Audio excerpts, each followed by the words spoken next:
whakarongo ki te tangi a te korimako. Kōrero flowing out the hook of force. Kaupapa relevant, kaupapa out of bounds, kaupapa exigent, kaupapa paramount. Nā ko nā whakapiri mai ki te kaupapa tino whakahira hira whakarongo pi kari kari mai. Hare hare mai, o Taringa hare hare mai. We gotta gather up close everybody. Gather up close everybody. Kani move that body. Kani move that body. Tēnā koe te katoa, e te iwi, e whakarongo mai nā i o koutou kāinga. I Aotearoa, o tira i te ao, nau mai hoki mai ki te punua pāho nei o Taringa, e whakapāho atu nei i te wānanga o Aotearoa, from the bustling metropolis of Te Awamutu. And anei māua e mihi atu nei, māua ko te puaheiri, ko Snow, and today we're joined by a very special guest, te teo aku hoa mauroa, Leon, te heke tū, ka mihi kia koe, tēnā koe nau mai. Tēnā koe, tēnā koru. Tēnā koe, kōrero mai tō iwi no whea koe. He nui tonu aku iwi, te tāke taku māma, no tūhoi no Ngāti Pro, tētahi wāhanga hoki ona no roto Ngāti Kahungunu. Taku pāpā, he whāngai anō hoki taku pāpā, engari kōna toto, no roto o Kahungunu o te whānau apanui me Taranaki. Engari, ko ngā tīpuna i mōhio rā mātau, ngā mokopuna, nā rāua hoki i tō mātau pāpai i whāngai, no roto o konei, o Waikato nei, o tira no roto o Kāwhia, Ngāti Koura, Ngāti Wairere, Ngāti Whawhākia. Tana whaia, tōna pāpā no roto o te arawa, tūaurangi Ngāti Wāhiao, Ngai Te Rangi. Tēnā koe, nau mai me o iwi maha. Tēnā koe Aotearoa. Ai. And I'm sure there's some listeners out there, koe nā no o rātau iwi koe tahi koa kōrero tiara e koe. Nō reira, e hoa e mihi ana kia koe. Mohea e tangata puku mahi koe. And e te iwi ko tā tātou kaupapa i te rānei is kupu kupu kupu. And we talk about an aspect of Te Reo Maori. Koe nā te kaupapa whānui ko Te Reo Maori, and we've covered things like mihi and whai kōrero, all sorts of other kaupapa, and our kaupapa today is whakawhiti reo. So it's about translation, Te Reo Maori ki Te Reo Pākehā and Te Reo Pākehā ki Te Reo Maori. But before we launch into our kaupapa, we're going to throw it over to te heke tū, e māna e kōrero mai hā tā tātou kiwaha.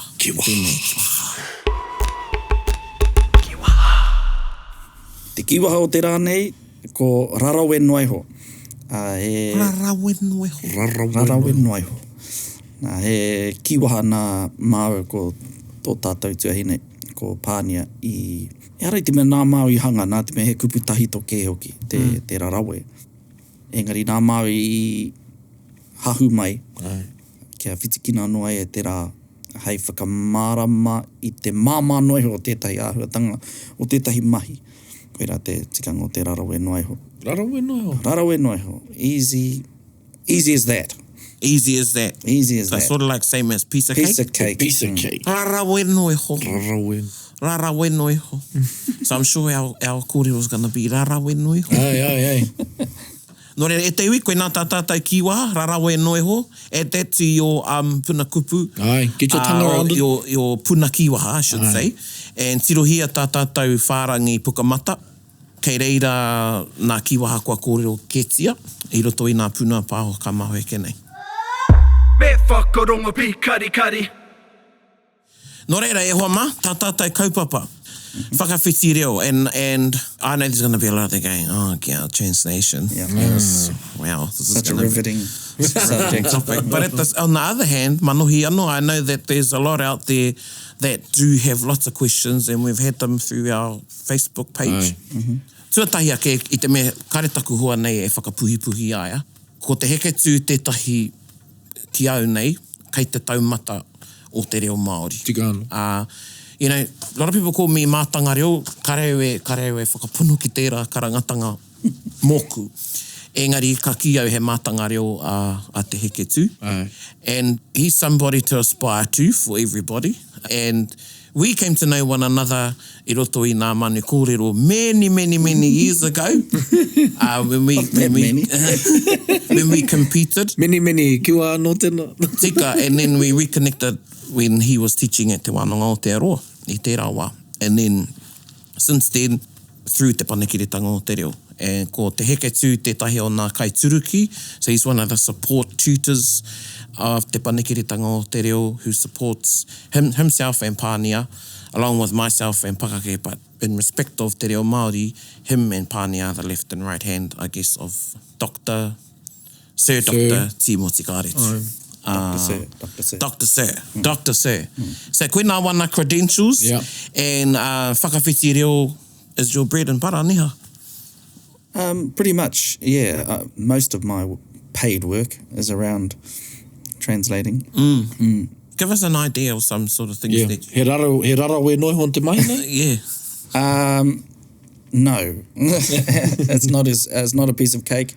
But I've been fortunate to be a part of translating some of the documents around treaty settlements, government department, school, NZQA, examinations, and a whole plethora of kaupapa. But Mena mea ngahau. oh yeah, less ngahau than there are. Se pena, kua whakamauri koe e tahi o nā paki waituhi, some cartoons. Yes. Oh, Oh, sure. yeah. Yeah. Sorry, I'm thinking of translating as opposed to interpreting. But yeah, translating cartoons, te puka, etahi puka, te puka arangi. How did that type of work come to you, or was it something you pursued, or was it a natural progression? Good question. I think it just sort of started somewhere, and then it sort of snowballed into more work coming from that area. Did someone go, translate this, and then they said, you're pretty good at this? You're like, all right, pay me then. Rare we noi hona tēnā. No, I don't know where it started, but I do remember one of the earliest translation works I did was with Pānia's Ako. Series. Ako series. Yeah. The On Kiwaha Whakaata section. Māori. Yeah. Yeah, you can I watch can't that. You can remember, still look that up too. Te iwi, Ako whakarongo mai, ne? Yeah, the Ako series. I forgot to say that ko te tai o mahi hea huri haere ki nā kura reo, ko tātou. Usually that's what you teach at kura reo, is whakawhiti reo.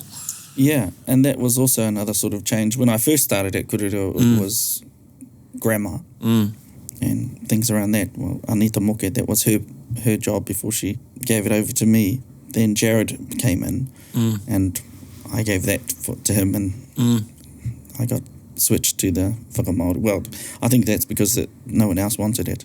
Tēnā So koe. so I was left with it. Usually the situation is... So you talked about translating cartoons and settlement documents. Yeah. So there must be those are two extremes. So how do you maintain, say something of a cartoon, which is something that's funny or entertaining, how do you maintain that type of those nuances within te reo? What's the key for a translation or an interpreter? Well, it's important to have a broad understanding of the language so that you're not just someone who can only translate formal documents. You've got to have understanding of both formal and informal vernacular, or conversations and vocab and idioms and things like that. Otherwise, you run the risk of not being able to translate certain things because your language doesn't allow you to do that. Yeah, so it's not an easy thing, but once you get into the swing of it, it doesn't take too long before you're breezing through it. When you get the flow, eh? Yeah, rara we noi hoi. When we worked on the Waikato River, hea rā tērā mea? Was it 30,000 words or something? Oh, I can't remember. Yeah. I've had so many. That's my big, that's the most I've done in terms of translation. But I've got memories of when you and Pānia came around home, we were sitting there with making sure that our particular kupu matched up, because we created a lot of kupu as well when we done that. But yeah, when you get your flow on, ka rere noe, o rarawe noe ho. Te mahi, but then there'll be times you have a bit of writer's block. And it's definitely something you need to be disciplined. You need to discipline yourself. Very much so, I think, yeah. Ki te whaka Māori, ki te whaka whiti reo. I te koro koe mo te, translation, interpretation. Hea te rerenga ketanga, what's the difference between translation and interpretation? My understanding is that translating is referring to text, written text, and interpreting is referring to oral speech. So when you're translating in court or at a tribunal hearing or something like that, or even on the marae for a guest who doesn't speak Māori, that's what technically is called interpreting. And translating is when you have a written text in front of you and you translate it. I think it's because when you're doing translating, the text is in front of you, and so you have time to be able to look at it and provide a direct translation. Interpreting on the other end is when someone's talking, and sometimes, especially if you're doing simultaneous interpreting, it's virtually impossible to do a word verbatim translation of the speech. So I think they call it interpreting because you have to sometimes go outside of the direct translation boundaries to ensure that you're still giving a close enough message or translation of what's being said. And sometimes you get caught out, hey? Oh yeah, you're going to get caught out. I mean, it's impossible. Like, especially if you're doing simultaneous interpreting, you've got to be able to let it go. Yeah. But sometimes it can occupy your mind. Yeah. Thinking, I've And by then I've stuffed up. their phrases... And while you're too busy thinking about that, another 5 sentences have been uttered, and so you have to try and catch up. Oh, yeah, it's very difficult. And especially if you're translating, interpreting for Timothy. Well, I have. And, I made sure I told him before we were put into the interpreting booth at the Waitangi Tribunal hearing for Te Kohanga Reo. We said to him, when I say we, I mean Pane and I, we said to him, remember, there are people interpreting what you're saying, so slow it down a bit. And in Timothy fashion, he said, oh, hei ha māku, I don't care. And so he just went, 10 to the dozen. And almost as if he was tempted. It was impossible for me to be able to capture everything he said. And sometimes he would say something and purposely wait for us to interpret it because it would be something funny. For him, for the missus. He's doing it for his own entertainment. So he would stand there and then he'd say, okay, te tatari au kia puta mai te whakapāke a ngā autaia nei. And then, because the crowd would laugh, ngā mea mōhio ki te kōrero Māori, those that could understand what he was saying in Māori, but the judges, they had to wait for the interpretation. And so that would come like 3 seconds later or 5 seconds later. So the crowd had finished laughing, and then the judges would laugh. And then Timothy would raise his eyebrows. Now, it's from that occasion that now we use one of his lines that you didn't really interpret. Not me. It wasn't me. Well, actually, no, I uttered the interpretation, but Pania fed it to me. Timothy was talking about someone who had a particular philosophy on something, and one of the judges asked, is that how so-and-so views that particular, whatever it was, I can't remember what the kaupapa was. And Timothy said, ai, ka hinga pērā ia.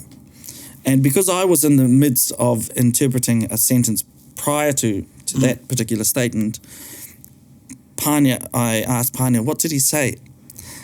Ka mea ia. And Pania said, iki ia ka hinga pērā ia. She falls that way. And I didn't have enough time to really think about what she said, and so I just repeated what she said, and I said, she falls that way. And as soon as I had said that, I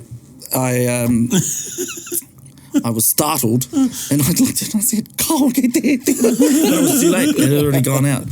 And so, like I said, if you get stuck with something and think, "Oh no, I've better correct that," then you'll then you will have missed another 2 or 3 sentences, and you'll always be behind the 8 ball. So in that instance, that ka hinga pērā was the literal translation. Really, he was using it in like a kiwaha, neha. Yeah. He was So the using interpretation of that ka hinga pērā was meant to be Oh God. was inclined that way, Yeah, or was subscribe that to way that- to that she's that way attitude, inclined. Yeah. Ka hinga pērā ia. Wa nā tērā mahi, ka whakamahi tātou I tērā kōrero. Tika, we do. Oia ko koe kiwahati ake te. So you were talking about the box before, before I asked the question, the difference between translation and interpretation, and then you said you got a bit more license to move out of the box, that box you'd use or have when you're translating. So what is that box? What are the values and your values and principles when you're translating to guide you? Yeah, well, when doing my translating license, one of the key messages that was drummed into us was don't omit anything that's in front of you, so don't leave something out purposefully anyway, and don't embellish something. So sometimes we can, especially with the treaty settlements, sometimes the emotions can get to you, and you'll see something and you think, what the injustices that were dealt upon our people, and you want to add something that drive it in. to drive something in, to say how badly our people were treated or something like that. But you can only, your job as a translator is to only translate what's on the paper, not what you would like to be on the paper.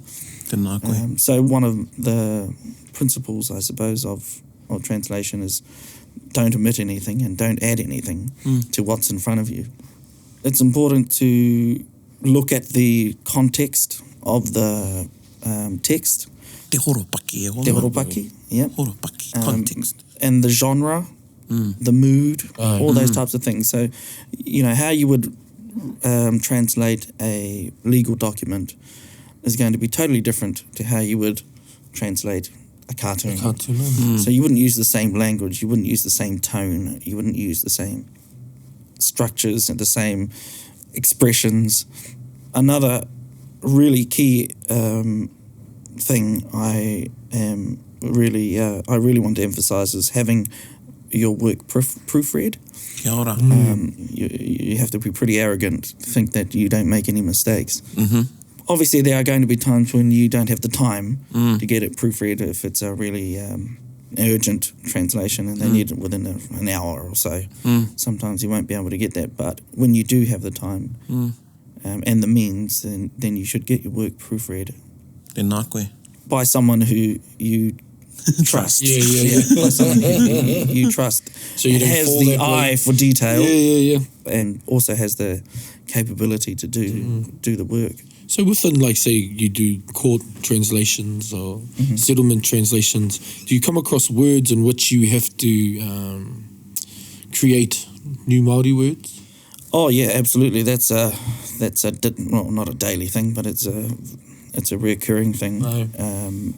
Having to translate new concepts, new expressions, because they weren't expressions in the days of our ancestors. We have to find something that's still captures a Māori essence, but also is relevant to the expression being translated. Aye. How does one translate a Pākehā word into a Māori word? Is there a formula in which one must follow? Or I guess you try and maintain the whakaaro Māori neha. Koena e mea nei, the essence, the Māori essence, koena te whakaaro, te wairua Māori pēr.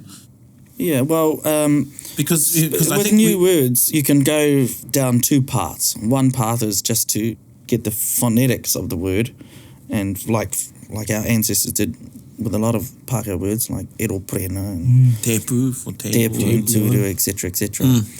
Or you can go down the other path of looking at the word, the context of the word, what it means, what its purpose is, how it's used, etc., and grab Māori words that represent those things, use Māori words in that way, like rorohiko, for example. An electric brain is, for me, is a very good, good way of capturing what a computer is. Hopu reo. Hopu reo, Hopu reo, yeah. Reminds me of the exercise we did with Hemi Kelly about an instrument in which it can freeze and also cook kai. Oh, that's right. I forgot what that was called. Yeah. Yeah, because you're probably never ever going to have one. We'll ever need one. Well, we have two.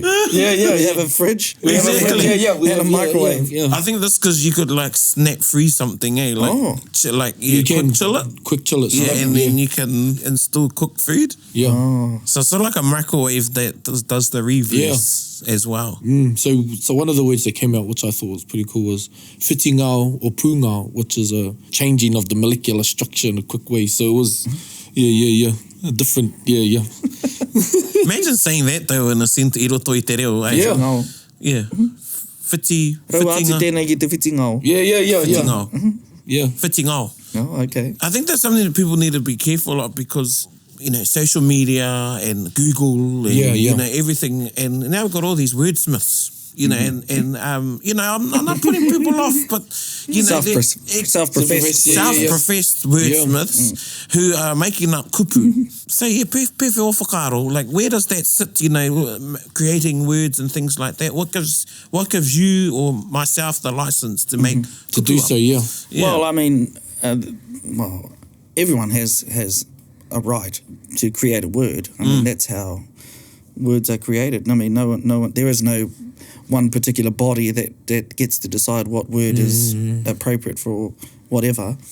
It's just how it is validated, I suppose, is through the usage of it. Yeah. So if the motu decides, we like that word, then that becomes the valid word, I suppose, for that particular thing. Like a haui for selfie. I mean, I personally despise the word ahaui. Because one, it just didn't sound Māori. Two, it doesn't truly capture what a selfie is. Because a selfie isn't always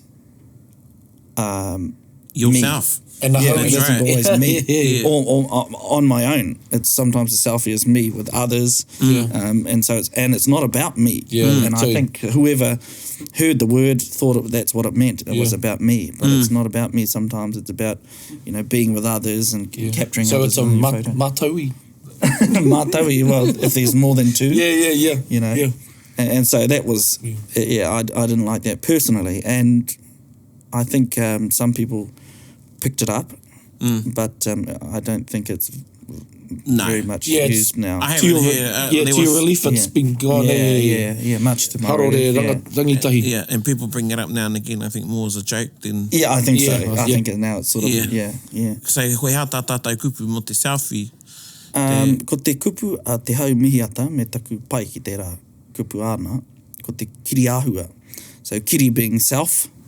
And āhua being photo from whakāhua.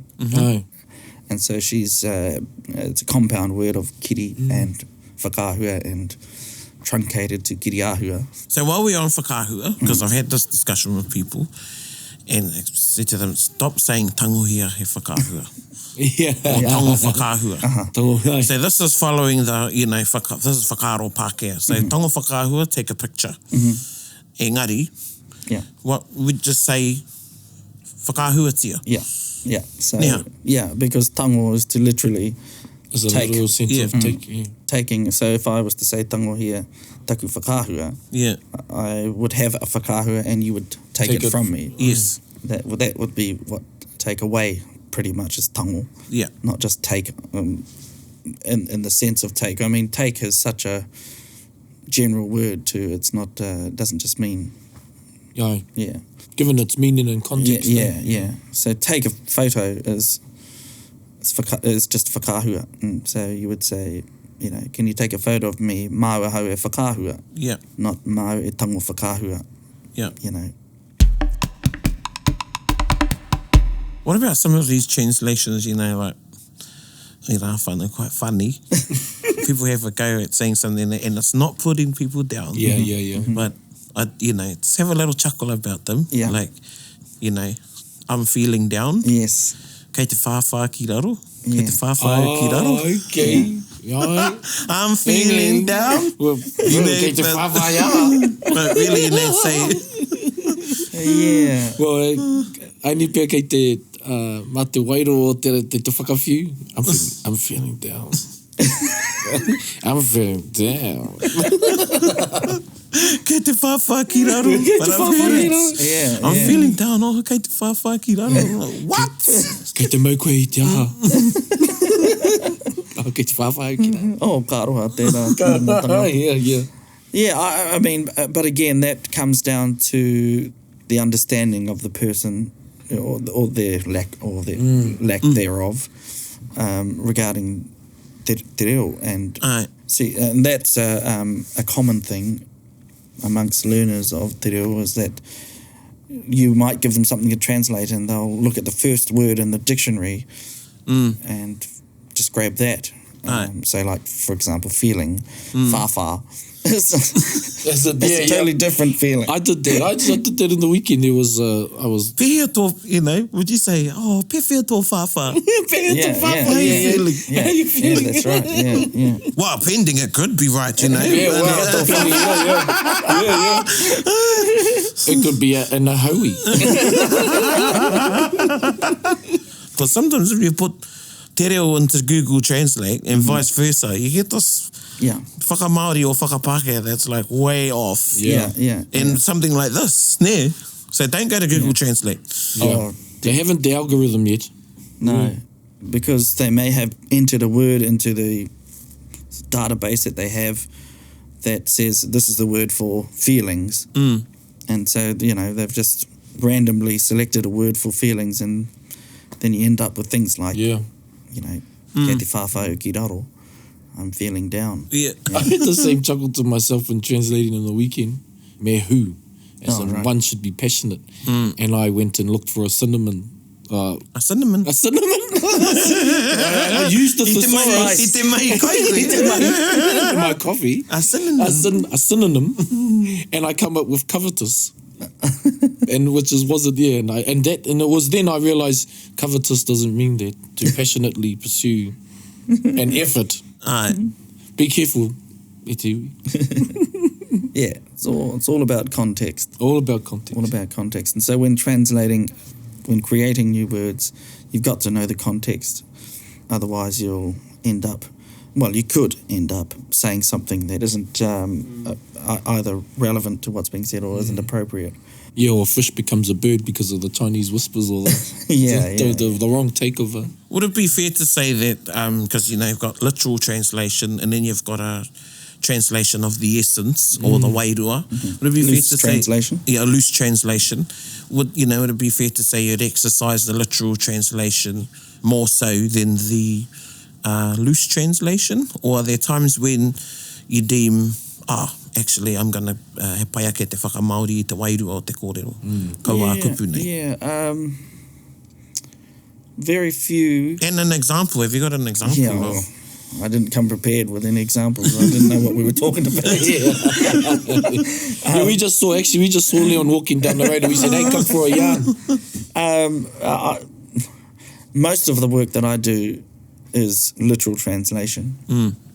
And even in kōrero stuff, I notice that a lot of people, when translating, do a lot of loose translations, right? When they should be more direct translations. And then you have, some people just don't know when to, when to have loose translation and when to have direct translation. Aye. But that's because they're probably not in the field of translation. Sometimes they can get too far airy-fairy. Yes. Yeah. And so loose that, there are no boundaries at all. Right. And then they don't know the reader or the... Yeah, can't understand what they're talking about. Yeah. Because in the mind of the person who's put that translation down, they know what they're talking about, but no one else does. Yeah. And so if you have to give a whole big spiel about what your translation means, yes, I mean that should then be you haven't translated. You missed the point of your interpreted properly. You need someone to translate what you're... you need someone else to translate yours Whakamaori or to interpret Whakamaori. yours. Yeah. I think at te kura reo rai, kōrero ana koe, the last, ki Otaki, a few classes talked about saying out of one of the movies. Yeah. It's going to be... Whitikingia to... yeah. What was It's going it? to be a bumpy ride. Yeah, it's going to be a bumpy ride. that's Yeah. right.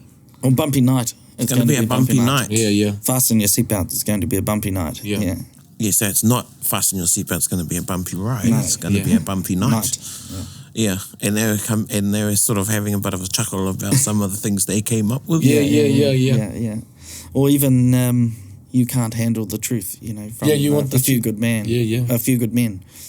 Some people, would say, ka re tae koe te pupuri. Right. See, so that's a following little- the... Yeah. literal Following the translation, literal translation. Yeah. So that's a reverse, ne? Yeah, Or that's yeah. more of a... Yeah. Or te Mirroring. whawha, te whakare Yeah, te yeah. whawha, te So pono. how tō whakamari, what's your... You couldn't handle the truth. Ka whati tō tuara I te pono. Ne? Right. Pai. Ka Yeah. whakaru tō upoko. Yeah. And Yeah. the truth is too much for you. Yeah. What is your opinion on, so people are quick to look at, say, a word like marae. Is it right to say, for people to interpret as such, okay, so ma is clear and rai is your... Is that Yeah, right because to a do lot that? of that goes on, Yeah, eh? I'm actually Yeah. personally, I'm Yeah. critical of that. I don't think that's right because every word has its own modi and such. Yeah, I think there's somewhere, like when Some you got you a can. conjunction or Yeah, you've got yeah. a, you know that there's definitely two words in there. Yes, you know, yes, like yeah. mohi au whakaaro, Aye. whakaaro. Yeah. You know, era, engari, some of the other ones, and they come up with these, airy-fairy. Yeah. Well, I mean, like I said, everyone has the right to have their own theory for every word. I can't verify where the word originated. Yeah. I mean, personally, I'm probably, Like hooray. on your probably on your waka. I mean, I don't think marae is ma and rai, just like kaumātua isn't ko and ma and tua. Yeah, kia ora. But that's my own personal thought. Yeah. I can't say that someone else is wrong because I can't. Yeah. I didn't create the word, so I can't tell. And I think it's probably their way of finding an interpretation of it. I guess. Yeah. And Yeah, this is the etymology, ne? Etymology. O te whakapapa Yeah. o te kupu. Aye, aye. Etymology. And so Yeah. that's their version, and all powers to them. Yeah. Yeah, talking about powers, like Maori is one, and I had this discussion with Wharehuia, and ko tāna, kei goes, wow, he can say, I ki mai tētahi, ko te mau I te ri. And he says, well, what if it's ma uri, Aye. or ma uri? Yeah. Ko And te same whea. as wairua. Yes. Yeah. Some say it's e rua ngā wai. Yeah. But what about te wā I rua? Yeah. Right. And what about ma? Ma. Nure ko te I tērā wā, and ki tau te māramatanga, ma. ma. Now, going back a bit, I te kōrero tātou mo te, it's that expression, the truth, you can't handle the truth. And it sort of goes into a question I want to or something to talk about is the translation, because when we're teaching kiwaha at kura reo or anywhere, people try and translate a kiwaha, and they get really, really hung up. Yeah. They need to know, why doesn't the kiwaha follow a literal translation? Yeah. Like things like ka mau te wehi and wehe ana I te reka reka and Rara wenoho. yeah, how o kōrero ki tērā hunga when it comes to kiwaha. Yeah. Sometimes we can get too wrapped up in the word Yes. instead of looking further at the context of what something means. And I mean, idioms, kiwaha, that they don't fit within. They don't fit within the parameters of grammar. Kia ora. So I mean, that's in every language, not Kia just ora. in Aye. Te Reo Pākehā me Te Reo Maori.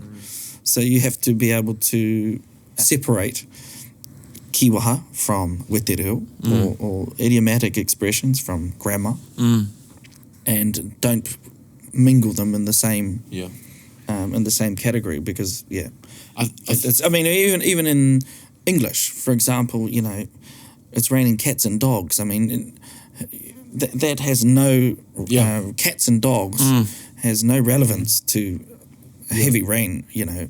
But if you hear that expression, no one who knows how to speak English is going to wonder whether there are cats and dogs raining from the sky. Or a piece of cake. Yeah. Oh, that's a piece of cake. That's a piece of cake, yeah. Kua taka te kapa is one. Yeah. Why I find kua taka te kapa interesting is it is now an English kiwaha that is out of date, and this generation doesn't use. I haven't heard anyone say kua taka, the penny has dropped. Yeah. But he nui a tātou tamariki, rangatahi, you know, ngā whakareanga that use kua taka te kapa, as a kiwaha kūtakare mohe, which means, you know, the light went on. And Kua hina tore. Yeah, kua hina. And hina tore now is one that rangi mātamu has been pushing, instead of kua taka te kapa. So you say to a lot, hea te tikanga o kua taka te kapa? And now they'll say, oh, it means this. And it's been at kura reo, I've said, oh, well, it comes from the kiwaha, the penny has dropped. And everyone's like, huh? They never heard that expression because it's gone, you know, it's from another time. Another time, another place. So that's the other interesting thing about kiwaha. I think to experience such a thing. We're a really interesting breed, Māori, in that we really want to hold on to our old sayings. Yes. So, such as kua taka te kapa. We're not a very fast-changing, evolving language. Our language isn't it doesn't evolve as quickly as other languages. And I think that's because we're trying to, at the moment, we're just trying to revitalise the language. Yes. So we're not in the evolving period, I suppose, yet. And so we're just trying to grab everything we can and hold on to it. But I think we need to keep making sure the language evolves, otherwise we'll keep getting stuck in time. The language will be stuck in time. I mean, kua taka te kapa is, 60, 70 years old. Yeah. Even raining cats and dogs, there's stories of when... Yeah, no one of our generation says it's raining cats and dogs or anymore. throwing the baby up with the bathwater. All those types of things. You know, a bee in your bonnet. I mean, A bee on your bonnet. Yeah, a bee in your bonnet. I've got a bee in my bonnet. In your bonnet. A bee in your bonnet. Yeah. If it's on your bonnet, then... E whawhana te aha. Oh, you remind us of one of our mates. I know, yes. Yeah, so, you know... Whakawhakawa. I mean... Kuia tō kai ako.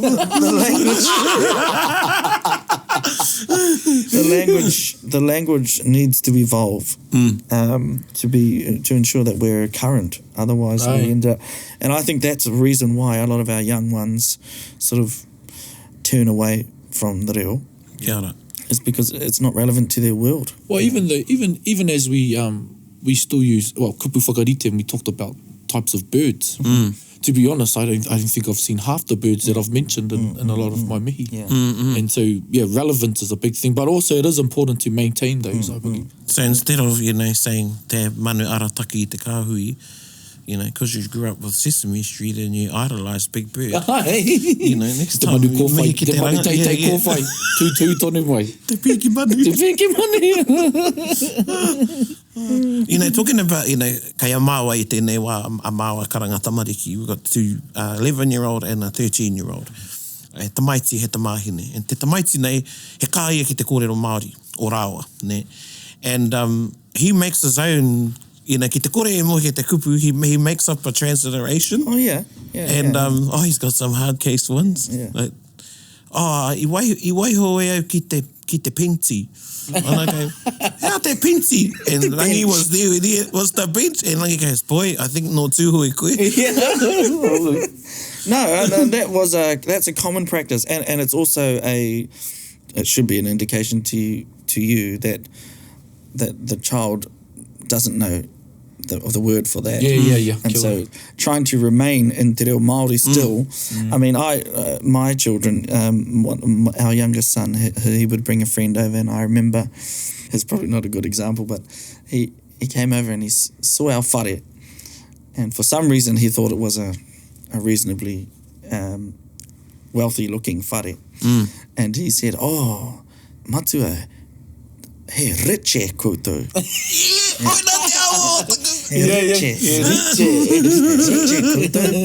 And I cracked up laughing, you know. And I thought, you know, me mihia ki te rā tamaiti, because he still managed to give the correct structure Aye. of the language, but just, the one word he didn't know in Māori, And that's something else, like... Oh, yeah, our tupuna did all the time. Yeah, and I always remember the first time I heard English word being pacified. Yes. And was te teo mātou korau, tino korau nei, and he's telling me, yes, boy, I open ngia tēnei whare, and you hear it a lot. Yeah. Hey? Takukui, I remember one of my my mother's aunties, they were singing a song, and ka mea takukuia ki taku māma. E tu e ko.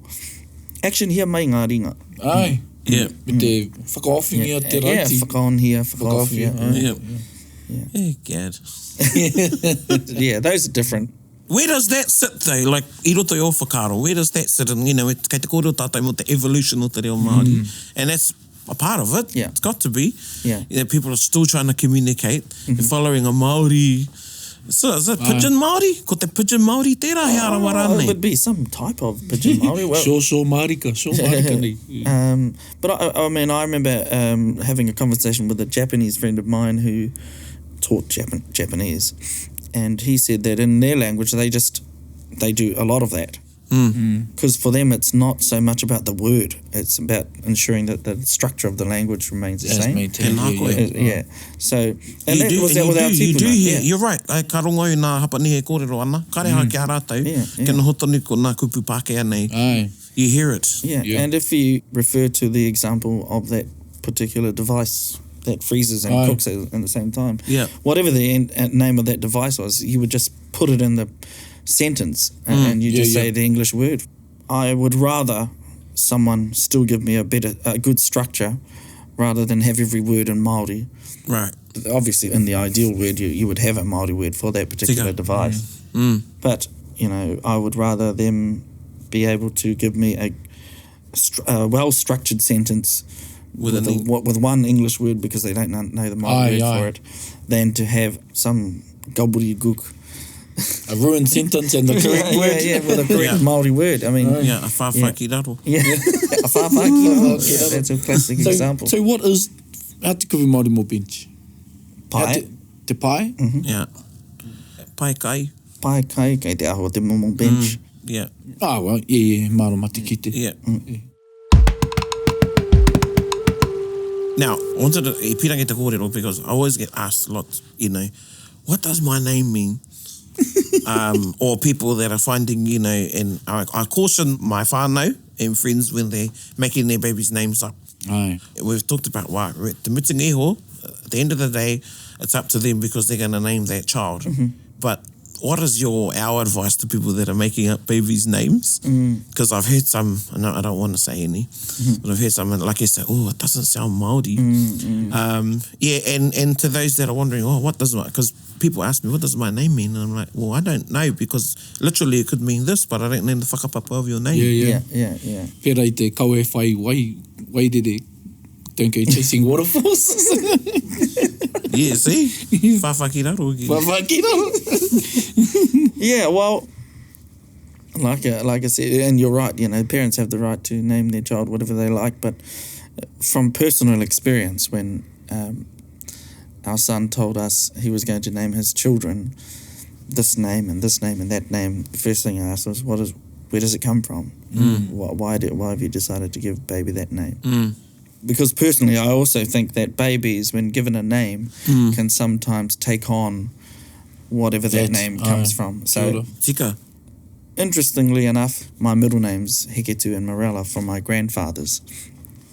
And according to a lot of people, I have traits of my grandfathers. And one of my sisters is named after her aunties, our aunties, and one's named after our nannies, etc., etc. And we've somehow, I don't know whether it's a coincidence or whatever, we seem to be either emulating some of my koroa's traits or attributes. And so I'm always cautious on when naming somebody something, where that name comes from and Tika. the whakapapa of that word. And So have a wānanga and get some advice. Yeah. Don't name them after your favourite car or yeah, favourite, well, I mean, that's favourite okay to son. name them after your favourite yeah. car. That's fine. I mean, Yeah. because that has a purpose to it. But when you just hear something and say, oh, that sounds lovely, I'm going to name my child that. Yeah. But don't know where it comes from. It could be something, macabre. I like that word. Well, yeah, like one of our korua, my cousin, was named after his korua. And I think I'm the only one, and probably first time I've shared that, his name was Te Tuaki, our korua, and this korua was born at the time his uncle, he drowned in the river. And when he was found, his right. two papaka got snagged. Oh, right. And he looked like a gutted fish. Wow. So when he was born, they named him Te Tuaki, in memory of what happened. You know, Te Tuaki means what it is, but it's the whakapapa behind the name. What does Turkey mean for our listeners? Yeah, to gut a fish. Yeah, or to disembowel. I think that's while we're on the thing of names, our tupuna went through different stages, and then they took on another name, such as was Tawhiao and Potato. Yeah. As we were talking, Our whanaunga from Turtle Island, the Indians, for want of a better place name, America, which they don't like to refer to it as America. You know, they have their names like Blows in the Wind and things like that. If you looked at our names, Ngā Ingoa Maori, and in a literal translation, they're the same. And named after events, so they were remembered, and also you knew how long ago that event was based on the age of that person. Yeah, we got a cousin, he doesn't talk right because my auntie named him the first thing that landed on his head, so my cousin Fridge isn't very well.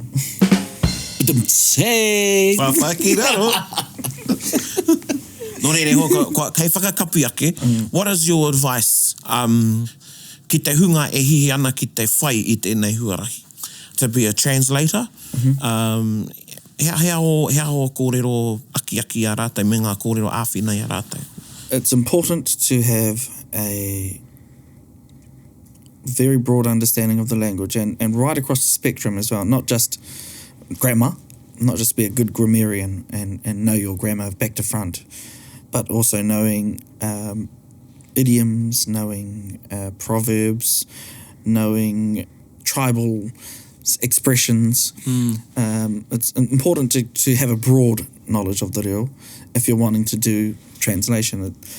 It's not just, I have a degree in Te Reo Maori and so I'm ready to do translation. You have to have had exposure to a lot of different types of language and different genres. And it's something that you have to be disciplined to do. You can't let your emotions guide you in translating as much as you want to add something or omit something or embellish something. It's not a difficult thing to do if you're disciplined and you're passionate about doing it, not covetous. My advice to those that want to do translation is go and expose yourself to as many different reo environments as possible so that you're familiar with other types of language apart from that which you may already know. Get some good books that may have a translated version of, such as, what's Hemi's one? Stand Sleep. Yeah, by Witty. Sorry, Hemi. Sorry, Moetu. Whawhaki. Yeah, Moetu. Yeah. I can't remember the... Sleep standing? Something like that. Yeah. Stand sleeping or sleep standing. One of the two. and then, so you can get an idea of, how things should be translated or could be translated. Watching Māori television. Mō teatea? Yep, mō teatea. Yeah, ngā mō teatea. Those are very... Te paipera? Whewhia te paipera? Yep, he rawe te paipera. Kei reira e tahi tauira pai. And so you've also, it was you that translated this? Yes, I really enjoyed translating that book because, one, the language was relatively simple. Aye. Because it's a topic I have no idea. Yeah, so it would have been a good topic at the same time. Yeah. It was great learning. It was also just satisfying knowing that I had a role in sharing information that is relatively new to a lot of our people. Aye. And Pānia was the editor. Yeah, also, we must acknowledge the work of Pānia. I have a few of the children books that she translated, Kui Te Kiwi series, and I saw the English. Yeah. I saw the And I English, edited those. Yeah, and Well, those I briefly. could see how much of an effort it took because to maintain the nuances that the English version had. So yeah. Yeah. Yeah, it's really, those Yeah. cartoons were, the cartoons, people thought, it's he reo tamariki, so that it's easy. Yeah. Yeah. But that was probably the hardest. It would, I've yeah, ever I had, could because you imagine so. have so many, like SpongeBob, there's so many things that are just totally contextually and culturally foreign Right, to Māori. Lighting a fire in the water, not only is that culturally foreign, but it's just Yeah. And just then nonsensical. It's the show nonsensical. has its own idioms and kiwaha. Yeah. Yeah. And, And having fish talk, Yeah. because one of the sentences was, ask that man over there, but it was a fish. So you wouldn't say, pātaihia te rā tangata i korā, because tangata is not, it wasn't a tangata. Yeah, it wasn't was a fish. tangata. It wasn't a, yeah. So all those types of things, and I was constantly having linguistic battles in my mind, or cultural battles in my mind. Thinking, how can I translate that? Because in Māori, they will hear the word tangata and see the fish on the screen. Yeah. So there's going to be a clash there. o kei pēnei mai koutou e te iwi, he rarawe noi ho. Aye. Don't think that it's, just a piece of cake. It's easy. Kei reira e tahi kōrero he āwhina atu a koutou e hihi ana ki te whai i tēnei huarai, i te whakamaori, me te whakapākea. Nō reira e hoa e mihi katoa ana ki a koe, māua ki a koe o tira te wānanga o te aroa. I ranga tira i a tātātou noho nāu, nā tō whakai mai, kia haere mai, kia taringa i tēnei rā. Nō reira e mihi ana ki a koe. And if I'm ever far ki raro, I can watch this, watch and re-listen to this again on our platforms. I just want to state for the record that I'm also, like you, I wouldn't class myself a mātanga reo, but it's something I'm passionate about. Yeah. Kia ora. Tēnā koe. Ka pai. Tēnā koe. Kia ora. Kia ora Tēnā tātou hika katoa. Kia ora.